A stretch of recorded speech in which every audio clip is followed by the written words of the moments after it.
আপনারা দেখতে পাচ্ছেন এখানে পুলিশ এবং ছাত্রের মধ্যে তুমুল সংঘর্ষ লাগিয়ে যাচ্ছিল।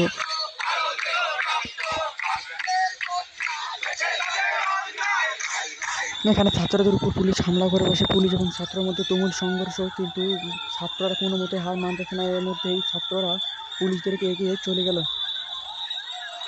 পুলিশ কোনো কিছু না বলে পিছন থেকে সামনে থেকে অতর্কিতভাবে আমাদের উপর হামলা করেছে।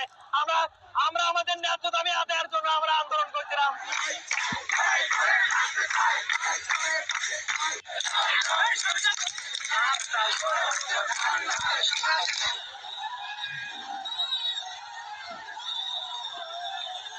আমরা কোনো অযৌক্তিক দাবি আদায়ের জন্য আন্দোলন করিনি।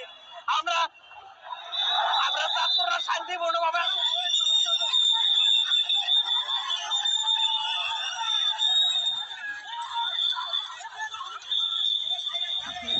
এরকম সকল খবর এবং লাইভে সকল নিউজ পেতে চ্যানেলটিকে সাবস্ক্রাইব করুন এবং পাশে থাকা বেল আইকনটি বাজিয়ে দিন। আন্দোলন চাচ্ছিলাম, পুলিশ কেন আমাদের উপর হামলা করলো এর বিচার চাই আমরা।